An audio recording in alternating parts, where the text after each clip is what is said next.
तो ऐसे दिव्य भाव वाले व्यक्ति भी हमारे साथ जुड़े हुए हैं। ये सब चीज़ आपको समझना है। तो गणपति का ये मैसेज लेके जाइएगा, क्योंकि कुछ ही दिन में गणपति आने वाले हैं। तो गणपति जी को हम कैसे लाएंगे? पहले एक चीज बता दो, गणपति का मीनिंग किसको पता है? किसको गणपति कहते हैं? गुणों का पति वो गणपति, गुणों का राजा वो गणराया। समझ में आया? हाथी का सर, इतना मोटा पेट, बैठा किस पे है? ऐसा कभी हो सकता है क्या? प्रैक्टिकली नहीं हो सकता है। जैसे मैंने कृष्ण जी को बताया, कृष्ण जी सिंबॉलिक है, वैसे गणपति भी सिंबॉलिक है। हाथी का सर का कुछ मीनिंग है, मैच्योर्ड है, समृद्ध है, इसलिए हाथी का सर है। बड़े कान है, उसका मतलब सबकी सुनता है।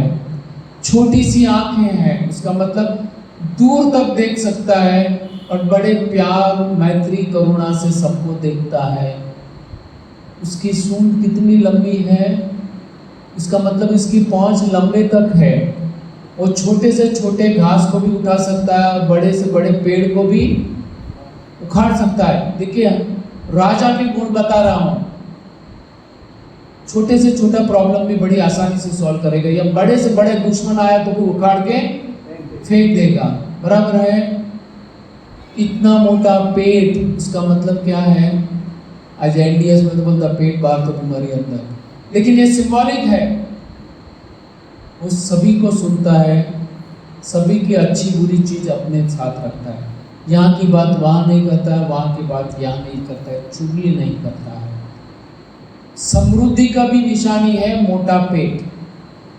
समझिए, ये सिंबॉलिक है। चूहे पे बैठा, उसका मतलब क्या है? चूहा क्या है? उपद्रवी है ना, चंचल है ना। चूहा चंचल होता है, उपद्रव करता है ना।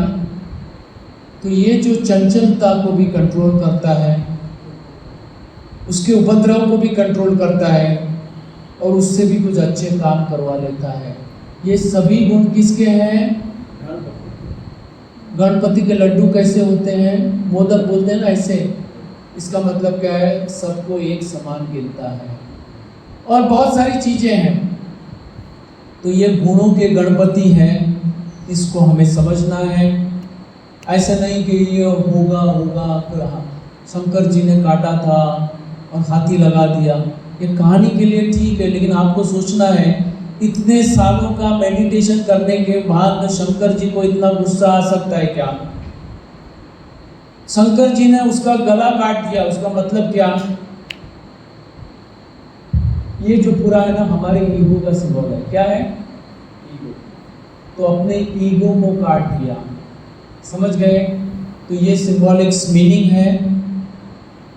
जो भी गणपति देखेंगे तो ये सब चीज याद रखिएगा, तो आपके अंदर पॉजिटिविटी आएगी, आपके भीतर का कचरा निकलेगा। वो वीडियो याद रखिएगा, पानी डाल डाल के अंदर का कचरा निकल रहा है।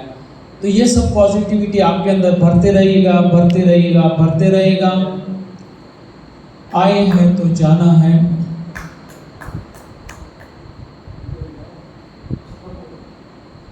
आए हैं तो जाना है। हाय हाय या बाय बाय, चॉइस हमारी है। हर फल की नियति है, पकने के बाद वो झुक जाता है